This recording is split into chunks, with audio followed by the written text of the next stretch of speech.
reivindicação de qual é o melhor termo, qual é a melhor situação, qual é a melhor palavra. E eu acho que inclusive passa por esse caminho que você está dizendo, o que se espera de um jornalista, o que é um jornalista no imaginário da sociedade. Porque ao longo da minha trajetória profissional, a pergunta que eu mais respondi, acredite ou não, é se eu era jornalista de verdade. Eu chegava nos lugares, olha, eu sou Francisco do jornal tal, e vim fazer tal reportagem. A pessoa me olhava assim, mas você é jornalista? Sou. Mas de verdade? Aí eu perguntava, existe um jornalista de mentira? Ele falava assim, não, mas é que você fez faculdade? Fiz faculdade. Por quê? Aquilo que eu estava comentando, 6 alunos numa sala de 90, as pessoas não esperam que vai ter negros ali, vai ter negro formado e que vai ter negro atuando. Então, eu falava assim, fiz faculdade. Aí me olhava assim meio desconfiado, rabo de olho, e aí aos pouquinhos ia. Mas a pergunta que eu mais tive que responder ao longo da minha trajetória é se eu sou jornalista de verdade. São as projeções que vão sendo construídas, né, principalmente a partir dessa construção que é histórica, né, que não é de agora. Veja, se a gente pensar aí particularmente sobre esse aspecto dos jornalistas, muitos jornalistas negros ao longo da história usaram pseudônimos, né, usaram nomes falsos, nomes que não eram os nomes deles, porque justamente se usassem os nomes deles, não seriam lidos, não teriam tido aquele espaço. E numa época em que era jornal impresso, basicamente, revistas, isso era muito mais fácil de ser, digamos, de não saber quem era o autor daquele texto, né? Porque você punha lá o próprio Luiz Gama, você punha lá Getúlio, era o Getúlio, né? Então isso também fez com que ao longo da história a gente não tivesse essa imagem do jornalista negro. Aí a partir do momento em que surge a televisão, aí começam a aparecer, mas aí são poucos, e aí são esses poucos que acabam sendo sempre a referência, né? Embora existam dezenas, centenas de jornalistas negros muito competentes e que tiveram, né? Eu tentei contar um pouquinho a história aqui, essa importância fenomenal e fundamental ao longo da história da imprensa brasileira. Hoje, estando dentro da área, trabalhando, atuando diariamente, a gente tenta usar alguns subterfúgios para trazer essa atuação realmente antirracista. Então a gente toma cuidado com termos, mas a gente também busca assuntos e busca pessoas que estão fora dessa mídia, que estão fora dessa representação. Um exemplo, isso no impresso fica um pouco menos latente, mas na televisão eu faço parte do movimento Campinas, que acabou se tornando bem potente. A gente sempre ouve especialistas nas reportagens para explicar determinado fenômeno, explicar aquele assunto que estava acontecendo. Então, sei lá, teve um crime bárbaro, a gente vai atrás de um especialista em segurança pública. É um assunto de educação, de literatura, a gente vai atrás de pessoa que possa falar sobre isso. E aí a gente começou a fazer um processo de catalogar quem são essas pessoas referências, quem são esses especialistas negros que a gente pode trazer para falar então sobre aquele tema.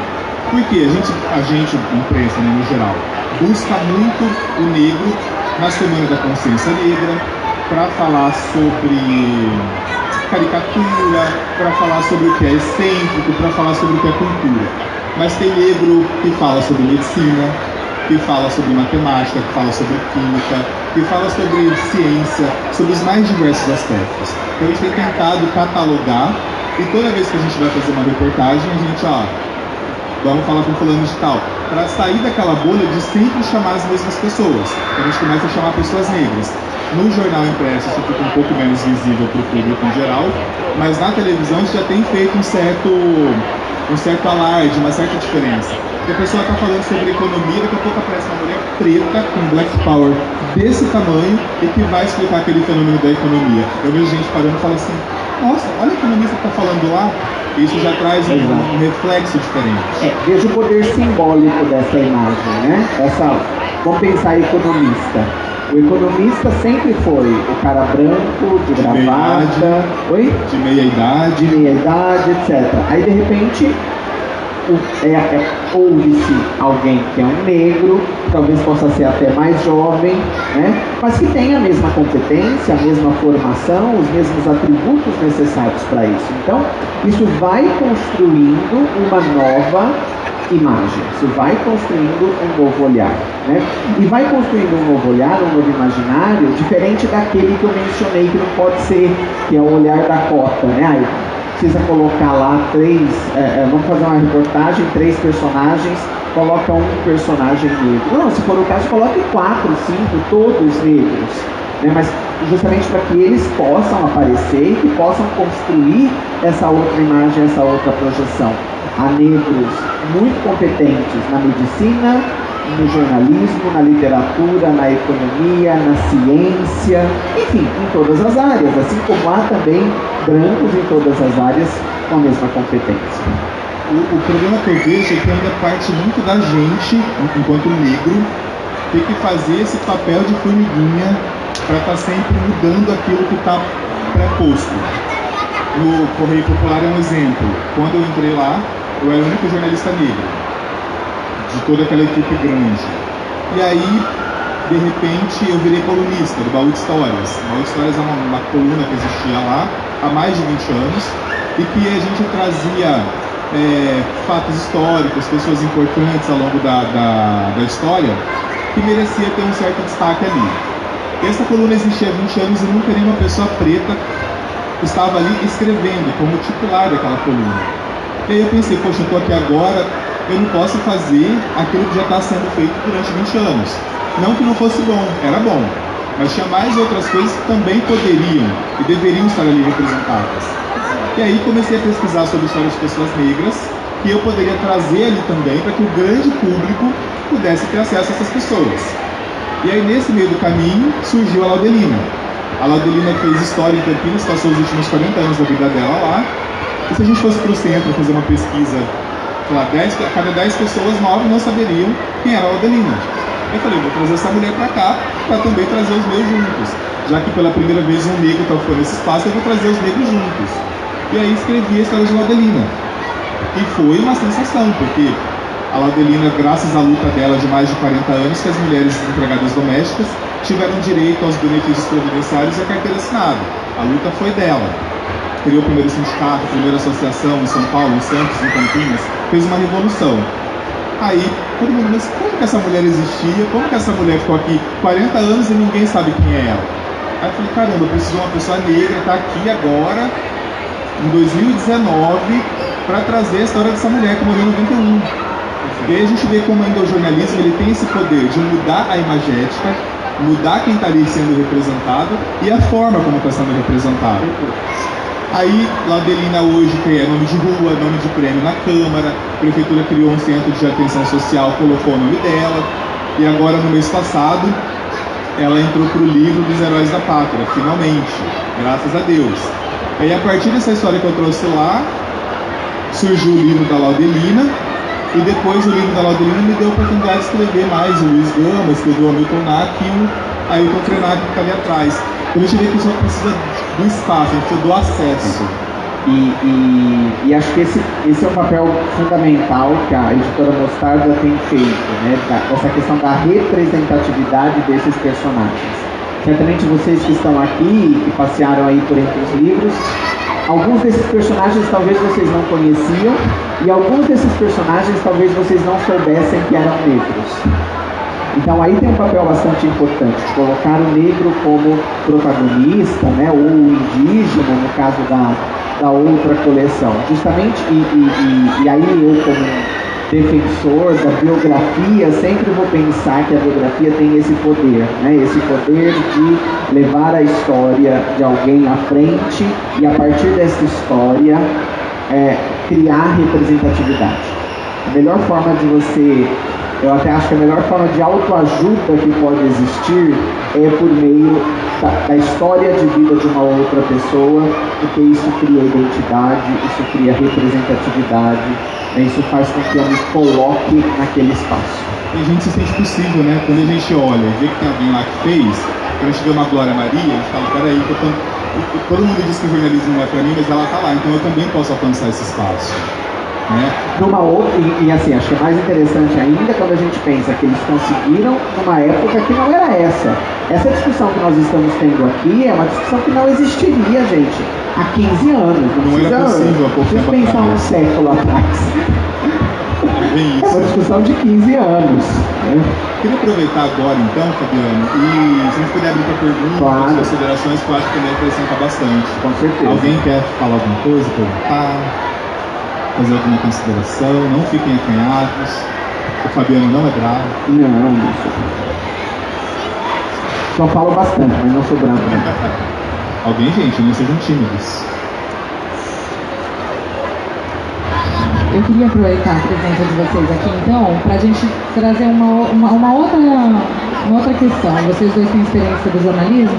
Como é que a gente faz para incluir as pessoas com deficiência também? A gente está falando de incluir a pessoa negra, e aí eu queria que vocês trouxessem o indígena e as pessoas com deficiência.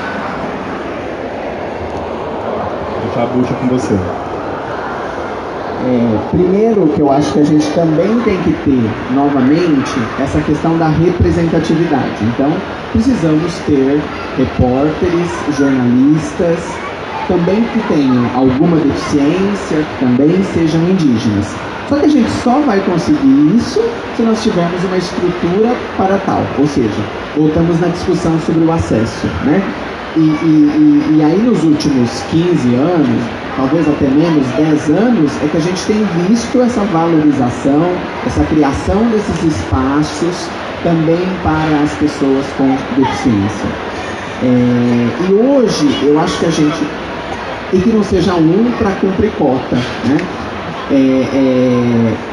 Hoje, inclusive, eu acho que a gente tem que usar muito mais as novas tecnologias para isso.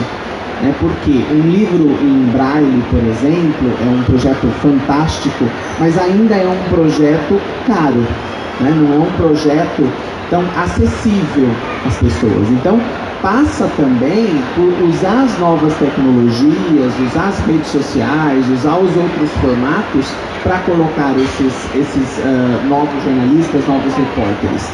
E um outro aspecto que eu acho interessante, e que aí não seria para cumprir cotas, seria dizer o seguinte: eu não estou fazendo inclusão quando eu coloco um repórter com alguma deficiência, por exemplo, que é uma deficiência física, que usa uma cadeira de rodas, para fazer reportagem sobre cadeira de rodas. Eu faço inclusão quando eu coloco este repórter que usa cadeira de rodas para entrevistar o presidente da República, para cobrir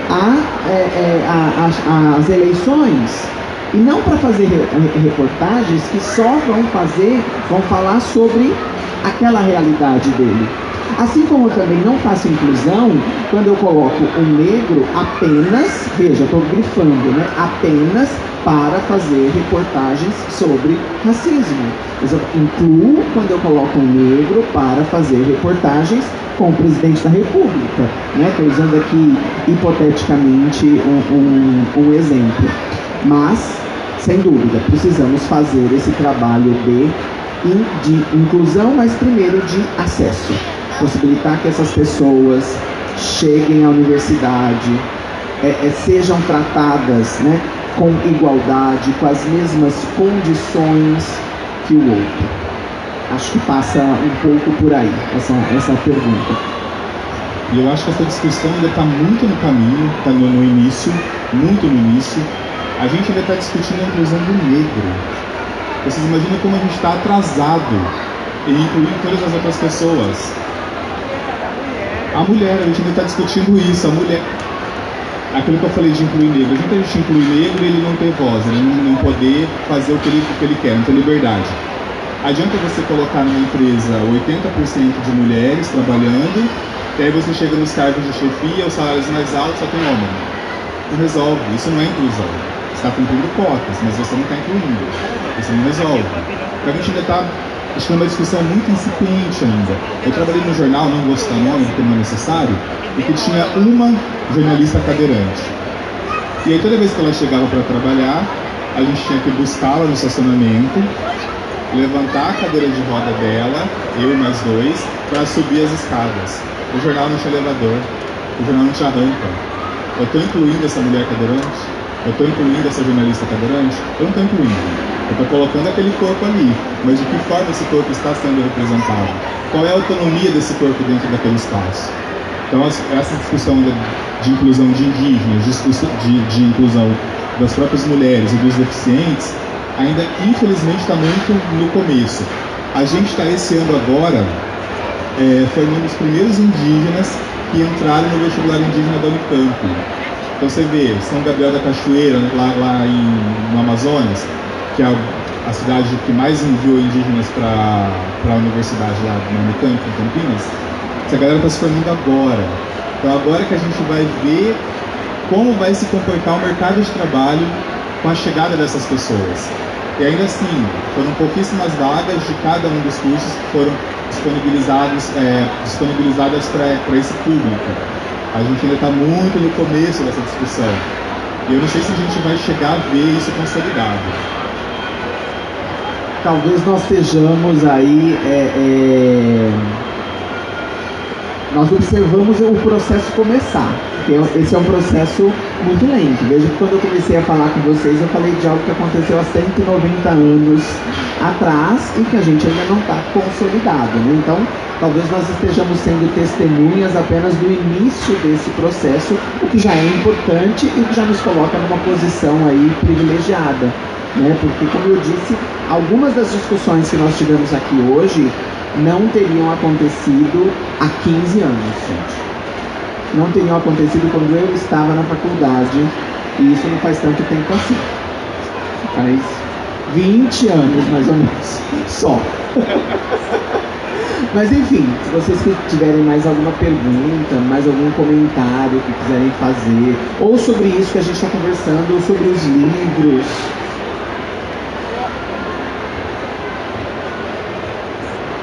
Me chamou a atenção quando você citou que um autor, acho que foi Getúlio, primeiro ele criou uma obra para depois acessar espaços mais nobres. Eu achei muito interessante isso. É como se estivesse cavando espaço. E é uma luta, talvez, que não só os negros, mas vários segmentos da sociedade têm que fazer. Foi, na verdade, o João do Rio. O João do Rio, quando ele não encontrava o espaço na imprensa, ele criava o seu próprio jornal. Claro que isso estava num outro contexto histórico, né, de mais facilidade, de um número maior de leitores, etc. Mas o João do Rio fez isso.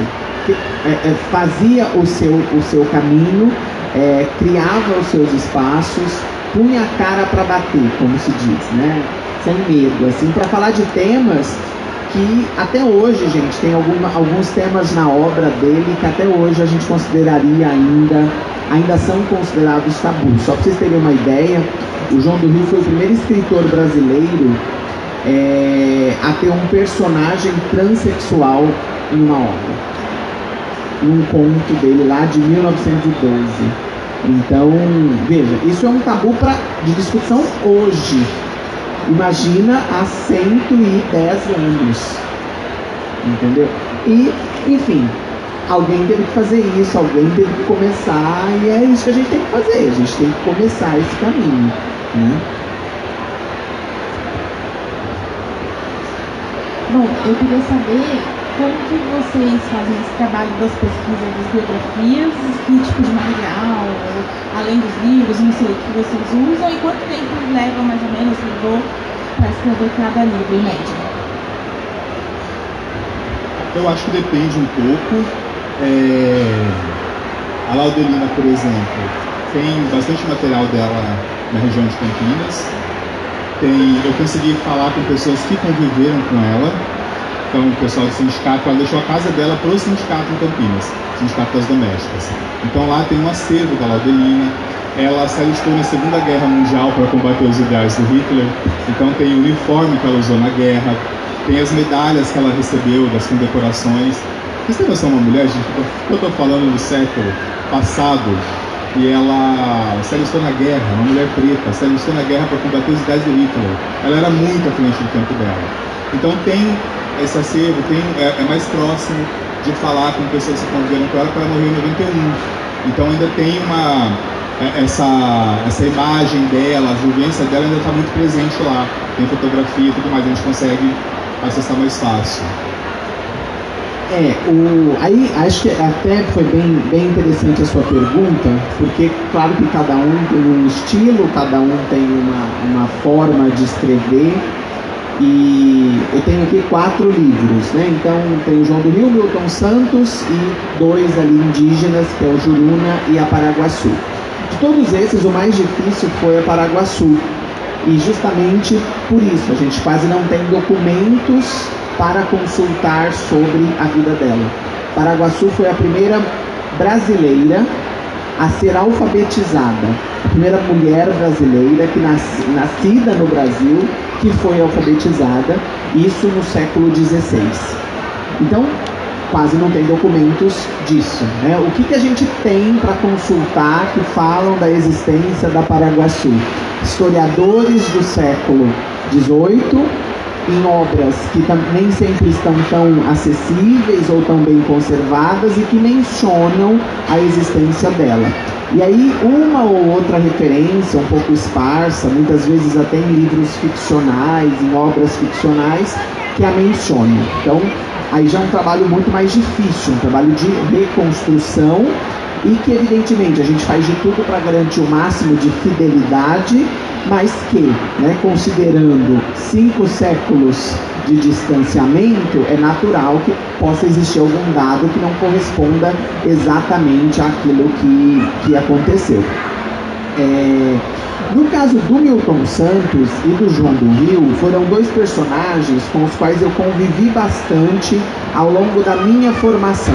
Então, o Milton Santos, eu estudei biografias, várias biografias do Milton Santos, publicadas na imprensa, em livros, quando eu estava fazendo mestrado. Foi um do meu objeto de mestrado. Eu queria ver como é que o cientista brasileiro era representado nas biografias. O João do Rio, eu comecei a estudar lá na faculdade, discutindo a relação entre jornalismo e literatura. Aí depois, há uns 7 anos mais ou menos, eu produzi uma biografia mais voltada para o público universitário, acadêmico do João do Rio, falando um pouco, analisando inclusive obras. Aí então eu consultei, vim à Biblioteca Nacional, fui ao gabinete de leitura aqui no Rio de Janeiro, que é uma biblioteca maravilhosa, onde está toda a coleção do João do Rio. Então aí teve um trabalho mesmo de vasculhar, de garimpar as informações nas obras, nos jornais, como ele escreveu para muitos veículos, né? Havia ali muitos veículos que traziam dados biográficos da vida dele.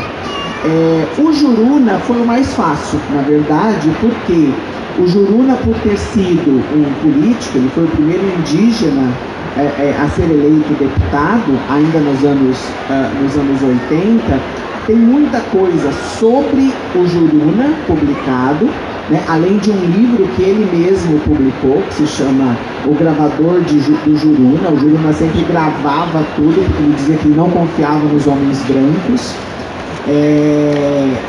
Então, do Juruna tem muita coisa que ele deixou escrito. E por ser um personagem mais midiático, e que na verdade a imprensa fez um desserviço imenso à causa indígena, da maneira como ela tratava o Juruna, criando personagens jocosos em programas, por exemplo, de humor, para tirar sarro, né? Fazendo caricaturas pelo fato de ele não saber falar corretamente o português, etc. Então havia muito material sobre o Juruna. Então sobre o Juruna foi mais fácil, porque foi mais esse trabalho mesmo de curadoria, né? De juntar as informações e criar uma narrativa que fosse uma narrativa para o público infantil. O que para mim sempre é um desafio, porque eu sou um escritor, um pesquisador para o público adulto, então é sempre um desafio transformar isso numa linguagem para as crianças, para o público infanto-juvenil. Me divirto muito também e aprendo muito a escrever dessa maneira, né? E aí eu fico lá, eu e a Andressa, às vezes, assim, não, Andressa, tem que ser assim, não, tem que trocar essa palavra. E voltando um pouco naquilo que eu tinha falado, que acho que a gente escreve por uma necessidade interna, por algo que é para nós mesmos, essas pesquisas para fazer esses personagens, pelo menos no meu caso, vem muito das referências que eu não tive na minha infância e na minha adolescência. Então, como eu não tinha quem me espelhar, eu sinto que isso causou uma lacuna. E toda vez que eu faço pesquisa para trazer esses personagens, eu sinto que essas lacunas, esses espaços, eles vão sendo preenchidos, sabe? Eu vou me tornando um pouco melhor, digamos assim, aquilo mais completo. Então, tudo aquilo que me faltava ou que ainda me falta vai sendo preenchido por essas pesquisas para trazer esses personagens. A Laudelina, que foi a primeira, eu insisto muito nela, porque dialoga muito comigo. A minha mãe tem 8 irmãs, 2 irmãos homens só. Todas são ou foram empregadas domésticas. Eu cresci na casa dos patrões, ali no fundinho do quintal. Então é mais ou menos a mesma realidade que a Laudelina passou. Então tudo que ela foi passando ao longo da vida, eu via minha mãe e minhas tias passando ao longo da vida. Então é uma realidade que dialoga muito com a minha formação, dialoga muito com a minha família. Eu falo que toda vez que eu falo da Laudelina, ou que eu trago alguma coisa sobre ela, eu estou trazendo a minha mãe, estou trazendo a minha avó, estou trazendo um pouquinho desses registros familiares. A minha avó paterna morreu ano passado, e ela morreu com 82 anos. E ela trabalhou como empregada doméstica numa fazenda os últimos 40 anos da vida dela. E até o último dia ela estava trabalhando. Então é uma relação muito de fundo de casa. Minha mãe costuma dizer que quando eu falo da Laudelina, eu falo emocionado, eu falo com brilho nos olhos. E realmente, porque é uma mulher que tem essa trajetória muito próxima à trajetória da minha família e que fez toda uma transformação no Brasil, que o que ela trouxe, o que ela mudou não foi uma realidade local, não foi só ali em Campinas. Ela mudou realmente o país nessa questão das leis para as empregadas domésticas e infelizmente pouca gente ainda conhecia. Então eu faço esse trabalho de formiguinha de ir trazendo. Então sempre dialoga comigo. O Luiz Gama, por exemplo, foi jornalista, escreveu em vários veículos do Rio de Janeiro, escreveu em veículos de São Paulo. É um cara que estudou sozinho e se formou advogado. O direito é uma coisa muito latente em mim, foi minha segunda opção quando eu fui fazer vestibular. Eu ganhei bolsa para estudar direito na PUC, inclusive, mas acabei desistindo por conta de jornalismo. Então você vê que vai passando assim muito próximo dos meus anseios, das minhas necessidades. Então também tem esse papel de cura sempre nas minhas escritas assim.